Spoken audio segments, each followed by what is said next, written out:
Fable 2 is a game that's all about choices, and there are tons of them to be made. What businesses you invest in, what house you want to buy, whether you're going to have protected or unprotected sex, and all these choices have consequences, but the heart of Fable 2 is really in these sweeping moral choices that you make, and the game does a good job of not only giving you a big consequence for some of the smallest choices, but making sure you see those consequences over time. You'll start the game as an orphan in this kind of Dickens-esque little town. You'll be joined by your sister. Now, childhood doesn't last very long, but the choices you make even in this early stage of the game will ripple throughout the rest of the game as you move on. One event leads to another, and you'll find yourself becoming a hero set on a quest for revenge. I'm sorry. Once you're out of the pretty quick childhood phase, the game world really opens up. There's the main storyline you can follow, or there's any number of things you could do around the world. I don't want to get married to a woman. Again, this is where some of those minor choices come into play. You can choose to invest in a business, you can choose to buy property and rent it out, you can choose to do odd jobs like blacksmithing or cutting wood, or you can choose to help out the local villagers by performing side quests. If you can kick those creatures out of my cave, well, I can go home.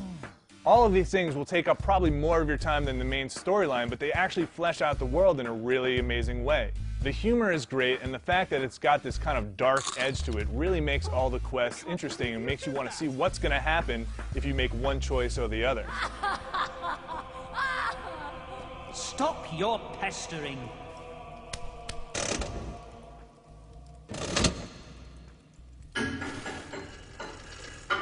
You mind if I...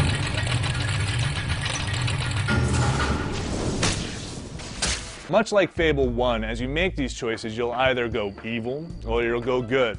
The consequences for these are actually pretty apparent in the world too. Villagers will swarm to you if you're good, wanting to get your autograph or marry you, or just kind of like stand around you, and you'll wind up walking around town with this gaggle of people behind you. Or if you're evil, they'll actually shun you, possibly even kick your dog, or just generally shy away from you.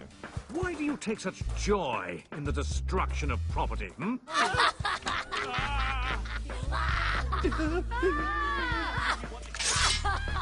So as you're going about Albion, changing the world for either good or evil, the consequences will make themselves readily apparent. Towns will either prosper or suffer based on the actions you've taken, and the game staggers itself along in intervals of time so that you can come back 20 years later and see what's happened due to a choice you made earlier on in the game. But to really see the impact of your actions, you need look no further than Bowerstone. It has changed much since you lived here. Now, aside from the choices you'll be making to affect the outside world, you'll have a couple of opportunities to do some self-improvement. You'll be collecting different types of experience throughout the game, and that experience can be dumped back into 3 different categories of combat.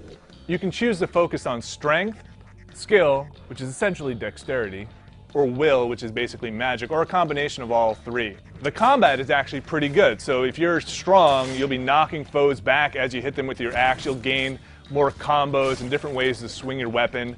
Dumping points into dexterity will affect your ranged attacks, making them stronger and more accurate, and you'll even get to unlock this kind of like not quite first person but zoomed in mode with your ranged weapons.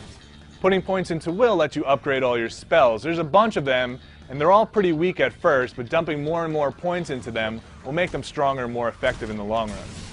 The combat is actually set up in a way to allow you to easily switch between the 3 different schools of attack.